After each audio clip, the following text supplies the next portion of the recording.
Good morning and नमस्कार दोस्तों, स्वागत है आप सभी का आपके अपने YouTube channel GK search engine पर। तो दोस्तों आज है 21 अक्टूबर और 21 अक्टूबर से रिलेटेड राजस्थान करंट अफेयर्स के जितने भी इम्पोर्टेंट क्वेश्चन हैं उन सभी को हम इस वीडियो में डिस्कस करने वाले हैं।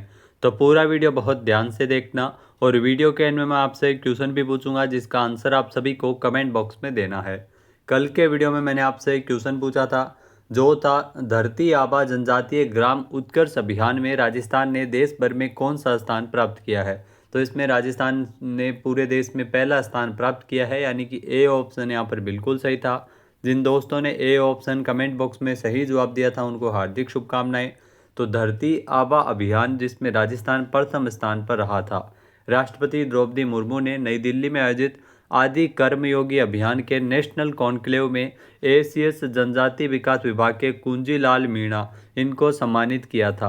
यह सम्मान धरती आबा जनजातीय ग्राम उत्कर्ष अभियान में राजस्थान के देश में प्रथम स्थान प्राप्त करने पर दिया गया था। इस अभियान के तहत जनजातीय बाहुल्य क्षेत्रों में विकास कार्य, सेवाओं की समय पर डिलीवरी और शिकायत निवारण प्रणाली को प्रभावी बनाया गया है। तो चलिए शुरू करते हैं आज के राजस्थान करंट अफेयर्स, लेकिन उससे पहले कल के क्वेश्चन का रिवीजन। तो कल के 5 महत्वपूर्ण क्वेश्चन थे। हाल ही में PMI electro mobility solution private limited electric bus निर्माण की पहली इकाई राज्य में कहाँ विकसित की जा रही है। तो गिलोट औद्योगिक क्षेत्र जो कि नीमराना अलवर में है, वहाँ इसका विकास कार्य किया जा रहा है।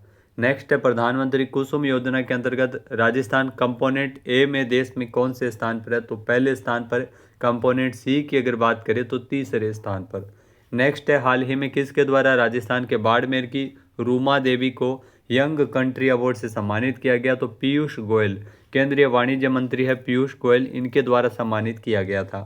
नेक्स्ट है राजस्थान से किसे ब्रिटिश संसद में ग्लोबल ब्रिलियंस फोरम समिट एवं अवार्ड्स 2025 के दौरान आउटस्टैंडिंग स्टूडेंट अचीवमेंट अवार्ड से सम्मानित किया गया। तो शांतनु राव को यह पुरस्कार मिला है। नेक्स्ट है राज्य में उद्यमिता एवं नवाचार को प्रोत्साहन देने के लिए आइडियोथॉन 2.0 का आयोजन है, वो कब किया जाएगा। तो 3 नवंबर को इसका आयोजन होगा।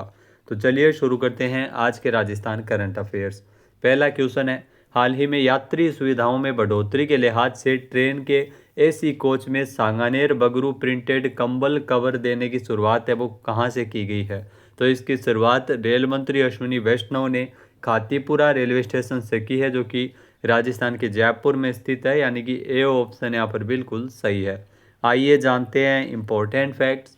तो केंद्रीय रेल एवं सूचना प्रसारण मंत्री अश्विनी वैष्णव ने 16 अक्टूबर को जयपुर के जगतपुरा स्थित खातीपुरा रेलवे स्टेशन पर कई महत्वपूर्ण उपहार है वो इसमें भेंट किए थे। इस मौके पर उन्होंने दीपावली पर्व से पहले यात्री सुविधाओं में बढ़ोतरी के लिहाज से ट्रेन में एसी कोच में सांगानेर बगरू प्रिंटेड कवर देने की शुरुआत है वो की है। पायलट प्रोजेक्ट के तौर पर सबसे पहले जयपुर असरवा अहमदाबाद ट्रेन के एसी श्रेणी में सुविधा शुरू हुई है। विभिन्न सुविधाओं का 65 स्टेशन पर लोकार्पण किया गया था। स्टेशन पर डिजिटल साइन बोर्ड और कोच पोजीशन डिस्प्ले सिस्टम लगाए गए हैं। इसी के साथ ही कई रेलवे स्टेशन पर एकीकृत यात्री सूचना प्रणाली सिस्टम भी शुरू किया गया है। नेक्स्ट क्वेश्चन है हाल ही में बहरीन में आयोजित होने वाले एशियन यूथ गेम्स के लिए मुआई थाई गेम्स में राजस्थान के कितने खिलाड़ी हिस्सा लेंगे। तो इसमें राजस्थान के 4 खिलाड़ी है वो शामिल होंगे। ए ऑप्शन यहाँ पर बिल्कुल सही है। आइए जानते हैं इम्पोर्टेंट फैक्ट्स।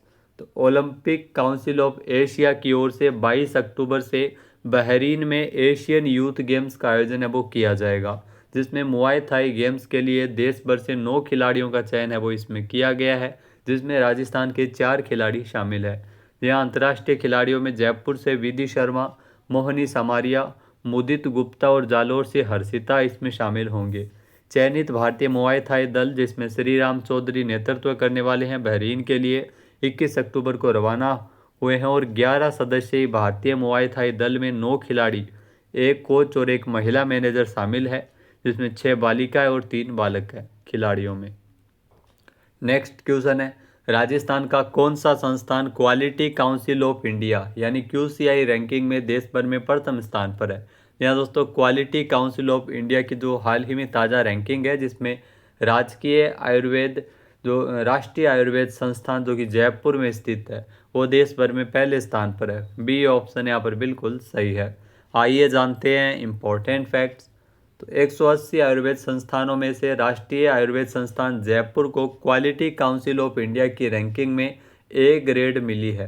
जहाँ शिक्षा, स्वास्थ्य और सेवा अनुसंधान में सर्वोच्च गुणवत्ता के लिए सम्मानित राष्ट्रीय आयुर्वेद संस्थान जयपुर जो रैंकिंग में लगातार दूसरे वर्ष देश भर में पहला स्थान प्राप्त किया है। पूरे देश में आयुर्वेद संस्थानों की गुणवत्ता का निरीक्षण क्वालिटी काउंसिल ऑफ इंडिया यानी QCI की ओर से कराया जाता है। यह संस्था भारत में गुणवत्ता आकलन की सर्वोच्च इकाई है और यह शैक्षणिक व्यवस्थाओं, प्रयोगशालाओं, इंफ्रास्ट्रक्चर, रोगी सेवा और चिकित्सकों की दक्षता का मूल्यांकन करती है। नेक्स्ट क्वेश्चन है, ड्यूटी के दौरान शहीद हुए पुलिस कर्मियों के सम्मान में राजस्थान पुलिस अकादमी जयपुर में पुलिस शहीद दिवस कब मनाया जाएगा? तो 21 अक्टूबर को यह मनाया जाएगा, यानी कि ए ऑप्शन यहाँ पर बिल्कुल सही है। आइए जानते हैं इम्पोर्टेंट फैक्ट्स। तो ड्यूटी के दौरान दोस्तों जो शहीद हुए पुलिस कर्मियों के सम्मान में हर साल 21 अक्टूबर को पुलिस शहीद दिवस मनाया जाता है। इस दौरान राजस्थान पुलिस अकादमी जयपुर में मुख्य कार्यक्रम का आयोजन है वो किया जाएगा, जिसमें 1 सितंबर 2024 से लेकर 31 अगस्त 2025 के मध्य शहीद हुए पुलिस कर्मचारियों को श्रद्धांजलि दी जाएगी। 21 अक्टूबर का दिन है वो भारतीय पुलिस इतिहास में सर्वोच्च बलिदान का प्रतीक होता है, क्योंकि 66 साल पहले 21 अक्टूबर 1959 के दिन लद्दाख के अत्यंत दुर्गम क्षेत्रों में भारतीय पुलिस के जांबाज जवानों ने अपनी मातृभूमि की रक्षा करते हुए अपने प्राण न्यौछावर किए थे।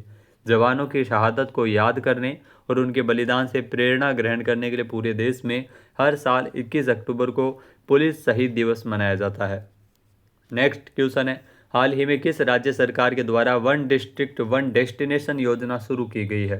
तो राजस्थान के जो पर्यटन विभाग ने वन डिस्ट्रिक्ट वन डेस्टिनेशन योजना की शुरुआत की है, यानी कि बी ऑप्शन यहाँ पर बिल्कुल सही है। आइए जानते हैं इम्पोर्टेंट फैक्ट। तो वन डिस्ट्रिक्ट वन डेस्टिनेशन योजना जो कि राजस्थान में शुरू हुई है, राजस्थान पर्यटन विभाग के द्वारा छोटे छोटे जिलों के अनदेखे पर्यटन स्थलों को विश्व मानचित्र पर लाने के लिए यह योजना शुरू की गई है। यहाँ दोस्तों अगर बात करें तो चूरू से जो प्रमुख चयनित पर्यटन स्थलों में ताल छापर धाम, इसके अलावा जोधपुर से मेहरानगढ़ दुर्ग, पाली से रणकपुर मंदिर, बांसवाड़ा से त्रिपुरा सुंदरी, बीकानेर का जो देशनोक मंदिर है, उदयपुर का एकलिंगनाथ जी और प्रपात झील जो झरना है, इसके अलावा जो सिरोही से माउंट आबू, झालावाड़ से सीता माता वन्य जीव अभयारण्य, दौसा से सीताबाड़ी और भांडारेज का किला, नागौर से खींवसर दुर्ग, बाड़मेर से विरात्रामा और जो टाइलवाड़ा तलावाड़ा का जो मंदिर है बाड़मेर में, इसके अलावा सीकर में जो खाटू श्याम जी मंदिर, हर्ष का भैरव मंदिर और जीर्ण माता मंदिर, ये प्रमुख पर्यटन स्थलों को चुना गया है। नेक्स्ट क्वेश्चन है, राजस्थान के किस जिले में 4 से 7 सितंबर तक गौ महाकुंभ 2025 का आयोजन किया गया था? यहाँ दोस्तों गौ महाकुंभ 2025 जो कि राजस्थान के जयपुर में आयोजित हुआ था 4 से लेकर 7 सितंबर तक, यानी कि ए ऑप्शन यहाँ पर बिल्कुल सही है। आइए जानते हैं इम्पोर्टेंट फैक्ट्स। तो जयपुर के विद्याधर नगर स्टेडियम को देवराहा बाबा गौ सेवा परिवार की ओर से गौ महाकुंभ 2025 का आयोजन वो किया गया था। कार्यक्रम की शुरुआत पूर्व राज्यपाल कलराज मिश्र के द्वारा की गई थी। 4 सितंबर से ये शुरू हुआ था गौ महाकुंभ, जो कि 7 सितंबर तक चला था। इस महाकुंभ में भारतीय देसी नस्ल की अनेक गायें आकर्षण का केंद्र बनी थी। साथ ही विभिन्न प्रकार के गो आधारित उत्पादों की प्रदर्शनी भी की गई थी। नेक्स्ट क्वेश्चन है, हाल ही में राजस्थान के किस जिले में 12 सितंबर से 11 अक्टूबर तक राष्ट्रीय पोषण माह 2025 मनाया गया है? यहाँ दोस्तों राष्ट्रीय पोषण माह 2025 है वो जयपुर में 12 सितंबर से शुरू हुआ था, जो कि 11 अक्टूबर तक मनाया गया था। ए ऑप्शन यहाँ पर बिल्कुल सही है। आइए जानते हैं इम्पोर्टेंट फैक्ट्स। तो दोस्तों जयपुर जिले में 12 सितंबर से लेकर 11 अक्टूबर तक राष्ट्रीय पोषण माह 2025 मनाया गया। इस अवसर पर जयपुर जिले भर में स्वास्थ्य एवं पोषण संबंधी विभिन्न गतिविधियां आयोजित की गई। राष्ट्रीय पोषण माह महिला एवं बाल विकास विभाग के समन्वय से आयोजित है वो किया जाता है। इस वर्ष पोषण माह शिशु एवं छोटे बच्चों के आहार पर केंद्रित था। इसके अंतर्गत माँ का पूर्ण स्नेह जो माँ कार्यक्रम के तहत आशा सहयोगिनियों का आमुखीकरण भी किया गया था। इसके तहत 20 से 49 वर्ष की जो महिलाएं हैं और 6 से 19 वर्ष तक के बच्चों एवं किशोर किशोरियों का हीमोग्लोबिन परीक्षण किया गया। नेक्स्ट क्वेश्चन है, हाल ही में किसने शुष्क वन अनुसंधान संस्थान आफरी जोधपुर के निदेशक के रूप में कार्यभार ग्रहण किया है? तो डॉक्टर आशुतोष कुमार त्रिपाठी ने पदभार ग्रहण किया है। सी ऑप्शन यहाँ पर बिल्कुल सही है। आइए जानते हैं इम्पोर्टेंट फैक्ट्स। तो शुष्क वन अनुसंधान संस्थान जोधपुर के निदेशक के रूप में डॉक्टर आशुतोष कुमार त्रिपाठी ने 4 सितंबर को अपना कार्यभार ग्रहण किया है। इससे पहले वे वन अनुसंधान संस्थान देहरादून के कुल सचिव के पद पर कार्यरत थे।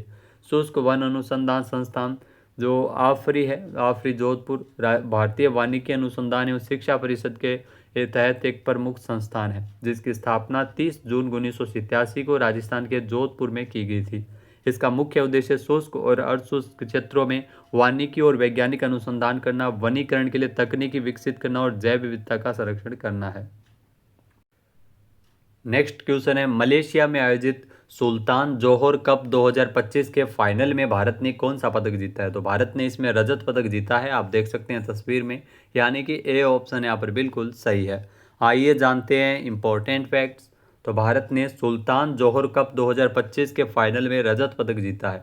मलेशिया में आयोजित हुए सुल्तान जोहर कप 2025 के फाइनल में ऑस्ट्रेलिया से 2-1 के अंतर से हारने के बाद भारत ने रजत पदक हासिल किया है। इस परिणाम के साथ भारत टूर्नामेंट में 5वां उपविजेता रहा है। पिछले 2 संस्करणों में कांस्य पदक जीतने के बाद में भारत इस बार रजत पदक जीता है। ऑस्ट्रेलिया ने निरंतर 3 फाइनल का हार का सिलसिला तोड़ते हुए 2022 से भारत ने मिली हार का बदला लिया था। नेक्स्ट क्वेश्चन है, हाल ही में केंद्र सरकार ने कितने करोड़ रुपए की लागत का कपास क्रांति कॉटन मिशन लॉन्च किया है? जी हाँ दोस्तों, कपास क्रांति कॉटन मिशन 600 करोड़ रुपए इस मिशन की लागत है, जिसे केंद्र सरकार ने लॉन्च किया है। बी ऑप्शन यहाँ पर बिल्कुल सही है। आइए जानते हैं इंपॉर्टेंट फैक्ट्स। तो भारत सरकार ने 600 करोड़ रुपए की लागत का कपास क्रांति कॉटन मिशन लॉन्च किया है। यहाँ भारत सरकार ने प्रमुख क्षेत्रों में लंबी छड़ी कपास की खेती और उत्पादकता बढ़ाने के लिए 600 करोड़ रुपए की लागत से कपास क्रांति मिशन की शुरुआत की है। केंद्रीय मंत्री जी किशन रेड्डी द्वारा हैदराबाद में घोषित इस मिशन का उद्देश्य वैज्ञानिक खेती को बढ़ावा देना और नवाचार के माध्यम से कपास की खेती का आधुनिकीकरण करना है।